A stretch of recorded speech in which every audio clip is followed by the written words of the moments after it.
வணக்கம் அன்புள்ளங்களே. பேசுவது உங்கள் அரசு பதிவு பெற்ற சித்த மருத்துவர், ஆன்லைன் ஜோதிடர், சொற்பொழிவாளர் டாக்டர் கருப்பையா பிஎஸ்எம்எஸ் டிஎஸ்ட்ரோ. வாங்க நிகழ்ச்சி போகலாம். இன்னைக்கு நம்ம பார்க்கக்கூடிய தலைப்பு என்னன்னா, வரக்கூடிய 2026 சனிப்பயிற்சியில் ரிஷபராசி என்னுடைய சனிப்பயிற்சி பலன்களை பற்றி பார்க்க போகிறோம். ரிஷபராசி எப்படி இருக்குன்னா, அந்த காலங்கள் பொதுவாக ரிஷபங்கிறது அழகு, அறிவு எல்லாம் சிறந்தவர்கள். அழகிலும் சரி, அறிவிலும் சரி சிறந்தவர்கள். சுக்கிரனை அதிபதியாக கொண்டவர்கள். அப்படிப்பட்டவர்களுக்கு இந்த சனி பயிற்சி எப்படி இருக்குன்னு பார்த்தோம்னா, லாப சனீஸ்வரராக அவர் அமைகின்றார்.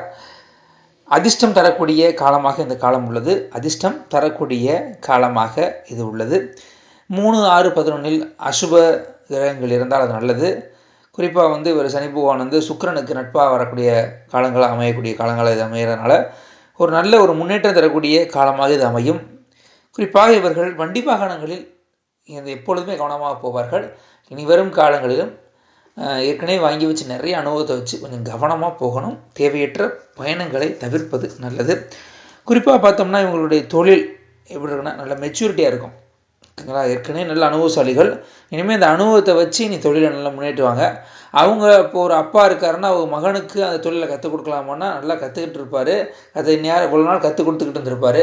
இப்போ அவர்கிட்ட ஒரு பொறுப்பை கொடுக்கலாமான்னு நிச்சயம் கொடுக்கலாம். நிச்சயம் கொடுக்கக்கூடிய வாய்ப்பு இருக்குது. மாணவர்களுக்கு படிப்பு நல்லா இருக்கும். ரொம்ப ஞானமாக படிப்பாங்க, நல்ல அறிவாக வருவாங்க மாணவர்கள். அவர்களுக்கு ஏற்ற சலுகைகள்லாம் கிடைக்கக்கூடிய காலம் இது அமையும். அவர்களுக்கு ஏற்ற சலுகைகள்லாம் கிடைக்கக்கூடிய காலம் அமையும். உடல்நிலையில் மட்டும் கொஞ்சம் கவனமாக பார்த்துக்குங்க. அந்த உணவு சம்மந்தமானது அன்வான்டாக போய் ஜங்க் ஃபுட்ஸ் இந்த மாதிரி சாப்பிட்றது, அதாவது சந்தோஷத்தில் சாப்பிட்றது, அந்த மாதிரி பழக்கங்கள், சந்தோஷத்தில் சாப்பிடக்கூடிய பழக்கங்கள்லாம் குறைச்சிட்டு நம்ம உடம்புக்கு என்ன தேவையோ அதை மட்டும் லிமிட்டடாக எடுத்துகிட்டு ஆரோக்கியமாக நீங்கள் இருக்கலாம். பெண்களுக்கு ஒரு சிறப்பான காலம்னே சொல்லலாம். பெண்களுக்கு மிகச்சிறந்த காலம்னே சொல்லலாம். ஆண்களுக்கு மிகச்சிறந்த காலம், பெண்களுக்கும் மிகச்சிறந்த காலம். இதுவரை கல்யாணம் ஆகலைன்னு வருத்தப்படுறவங்க, சார் வயசு கூடிருச்சு சார், நான் கல்யாணம் ஆகலைன்னு வருத்தப்படுறவங்களுக்கு இது நல்ல ஒரு கட்டிமனம் கட்டக்கூடிய காலமாக இருக்கும். சார் முக்கியமாக ஒரு கேள்வி கேட்கணும் சார். காதல் பண்ணிக்கிட்டு இருக்கோம் சார், காதல் ஆல்ரெடி பண்ணிக்கிட்டு இருக்கோம், நல்லா நோட் பண்ணிக்கோங்க. காதல் ஆல்ரெடி பண்ணிக்கிட்டு இருக்கோம் சார், இப்போ அது அமையுமா சார் அப்படின்னா, நிச்சயம் உங்களுடைய கடவுளுடைய அருளால், பூர்வ ஜென்மத்துடைய அருளால் உண்மையான காதலாக இருந்தால், நல்ல காதலாக இருந்தால் அவங்களுக்கு பெரியோர்கள் நிச்சயிக்கப்பட்ட, அதாவது அரேஞ்ச் மேரேஜாக அமையறதுக்கான வாய்ப்பு இருக்குன்னு ஜோதிட சாஸ்திரங்களில் கூறப்பட்டிருக்கு. அதனால் கொஞ்சம் புதுசாக லவ் பண்ணுறவங்களுக்கு இது சிக்கலான காலம். ஏற்கனவே லவ் பண்ணுறவங்களுக்கு இது ஓகேயான காலம். வீடு கட்டலாமா அப்படின்னு நிறைய பேர் கேட்பாங்க. வீடு நிச்சயம் கட்டலாம். வீடு கட்டக்கூடிய வாய்ப்புகள் அமையும். இல்லை ஏற்கனவே என்னோடய பூர்வீக வீடு இருக்குது, அதை நான் புதுப்பிக்கலாமானா அதையும் புதுப்பிக்கலாம். இல்லை ஆல்ரெடி ஒரு பழைய வீடு இருக்குது, அதை வாங்கி நம்ம ஒரு நல்ல நிலைமையில் ஒரு பழைய வீட்டுக்கு அதை வாங்கலாமா, அதையும் வாங்கக்கூடிய வாய்ப்புகள் இருக்குது. நிச்சயம் வாங்க. குறிப்பாக வண்டிகள், பழைய வண்டிகளை வாங்கி நம்ம சேல்ஸ் பண்ணலாமான்னா நிச்சயம் சேல்ஸ் பண்ணுறதுக்கான வாய்ப்புகள் இருக்குது. புதிய வண்டிகளும் வாங்கலாம், பழைய வண்டிகளும் வாங்கலாம். தொழிலில் அந்த கூட்டாக சேர்ந்து நம்ம முயற்சி எடுத்து கூட்டாக நாங்கள் ஒரு பண்ண போகிறோம், பிஸ்னஸ் பண்ண போகிறோம்னா பண்ணலாம். ஆனால் தன்னுடைய கூட்டு சேருவர்களுடைய ராசி, அவங்களுடைய நட்சத்திரங்கள்லாம் பார்த்துட்டு ஒத்துப்போகுதான்னு ஒரு பார்த்துக்கிறேங்க. அடுத்து பார்த்தீங்கன்னா, வண்டி வாகனங்களில் கொஞ்சம் கவனமாக போய்க்கங்க. ஏற்கனவே நான் சொல்லியிருக்கேன், வண்டி வாகனங்களை கவனமாக போய்க்கணும். இதில் வயது முதிர்ந்தவர்கள், ரிஷபராசி என்பவர்கள் வயது முதிர்ந்தவர்கள் இருந்தால் அவங்களுடைய உடல்நிலையில் கொஞ்சம் கவனமாக பார்த்துக்கிறது நல்லது. முதியவர்களுடைய உடல்நிலையில் பார்த்துக்கிறது நல்லது.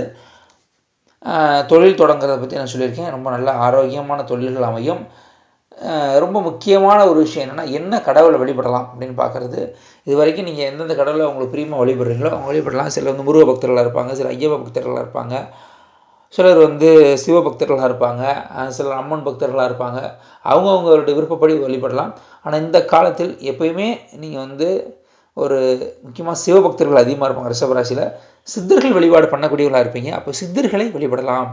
முக்கியமாக ஜீவ சமாதிகளை வழிபட்டால் ஒரு முன்னேற்றம் தரக்கூடிய காலமாக இது அமையும். ஜீவ சமாதிகளை வழிபட்டால் ஒரு முன்னேற்றம் தரக்கூடிய காலமாக இது அமையும். பள்ளி மாணவர்கள் ஏற்கனவே நான் சொன்ன மாதிரி நல்ல ஞானமாக இருப்பீங்க, நல்ல அறிவாக படிப்பீங்க. முக்கியமாக நிறைய சலுகைகள்லாம் உங்களுக்கு கிடைக்கும். அதை எதிர்பார்த்து போகக்கூடிய சலுகைகள்லாம் கிடைக்கும். சார் நிறைய பேர் கேட்பாங்க, சார் வெளிநாடு சென்று படிக்கலாமான்னா நிச்சயம் படிக்கலாம். சார் வெளிநாடு செல்லலாமா, யோகம் இருக்கா அப்படின்னா, நீங்கள் யோகம் இருக்குது.